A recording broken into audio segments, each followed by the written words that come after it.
पक्ष आणि धनुष्यबाण कुणाचा सुप्रीम कोर्टामध्ये काही वेळामध्ये या महासुनावणीला सुरुवात होणार आहे आणि आज कोर्टामध्ये दोन्ही बाजूने युक्तिवाद केला जाईल अशी एक शक्यता आहे। कारण आज देवदत्त कामत आपला कालचा युक्तिवाद पुढे सुरू ठेवणार आहेत। आज त्यांनी अर्धा तासाचा वेळ मागवून घेतलेला आहे आणि त्यामुळे या अर्ध्या तासामध्ये त्यांची मांडणी युक्तिवादामधली आज पूर्ण होतीये का हे आपल्याला पाहायचं आहे। काल अनेक महत्त्वाच्या मुद्द्यांचा उहापोह युक्तिवादामध्ये कपिल सिब्बल आणि देवदत्त कामत यांनी केला, त्यामुळे आजचा युक्तिवाद कशा पद्धतीने कामत पुढे नेतात हे आपल्याला पाहायचं आहे। दिल्लीतल्या या सुनावणीकडे महाराष्ट्राचं लक्ष आहे। शिवसेना पक्ष आणि चिन्हासंदर्भात सुप्रीम कोर्टात आज पुन्हा ही सुनावणी होते आहे आणि महत्त्वाचं म्हणजे ठाकरे गटाची बाजू मांडणारे वकील कपिल सिब्बल यांनी काल आपला युक्तिवाद संपवलेला आहे।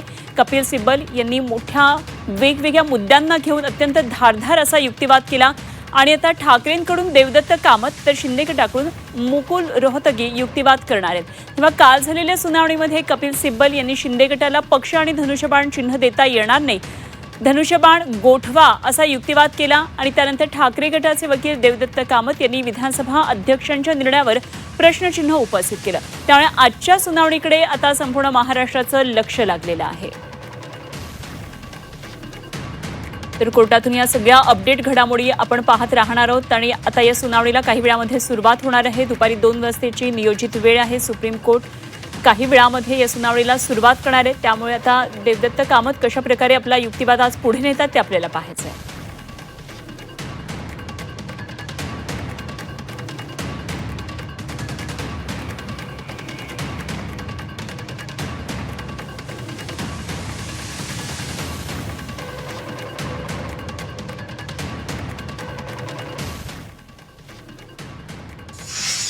शेवटचं जे वाक्य आहे त्याचं तेच आहे महत्त्वाचं की धनुष्यबाण चिन्ह गोठवा असं प्रकारचं तेवढं ऑल्टरनेट आहे का म्हणजे मग ऑल्टरनेटिव्ह आहे असं त्यांनी विकल्प दिला त्यांना।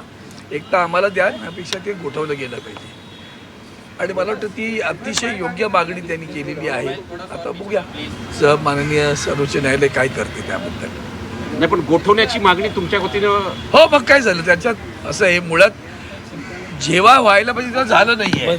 आता हा सगळं झाल्यानंतर मग पर्याय काय तुमच्याकडे, आम्हाला देणार नसाल तर गोठवा गोठवा ही मागणी केली त्यांनी।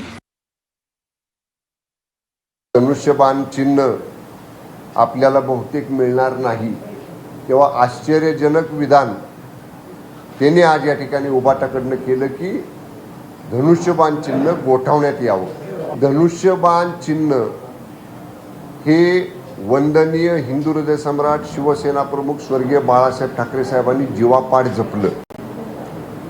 देवाऱ्यात देवासमान त्या धनुष्यबाण चिन्हाला पूजलं वंदनीय हिंदू हृदय सम्राट शिवसेना प्रमुख स्वर्गीय बाळासाहेब ठाकरे साहेबांनी।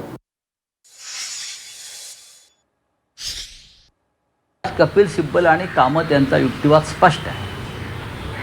शिवसेना आणि धनुष्यबाण हे शिवसेना म्हणजे उद्धव ठाकरे यांच्या नेतृत्वाखालील पक्षाचा आहे, म्हणजे बाळासाहेब ठाकरेंच्या पक्षाचा, हा त्यांचा मुख्य युक्तिवाद आहे। आणि त्यानंतर पर्याय आपण पाहिलं असेल, न्यायालयाने त्यांना अल्टरनेटिव्ह विचारला, अल्टरनेटिव्ह, त्या अल्टरनेटिव्हवर त्यांनी दिलेले उत्तर आहे। धनुष्यबाण चिन्ह गोठवण्याची मागणी म्हणजे शिवसेना गोठवण्याची मागणी, धनुष्यबाण चिन्ह गोठवण्याची मागणी म्हणजे वंदनीय हिंदू हृदय सम्राट बाळासाहेब ठाकरे यांचे विचार गोठवण्याची मागणी, धनुष्यबाण चिन्ह गोठवण्याची मागणी म्हणजे हिंदुत्ववादाचे विचार गोठवण्याची मागणी आणि संजय राऊतांनी हिंदुत्वाचे विचार आणि बाळासाहेबांचे विचार गोठवण्याची सुपारी घेतली, म्हणूनच त्यांनी कोर्टामध्ये धनुष्यबाण चिन्ह गोठवण्याची मागणी केली आहे।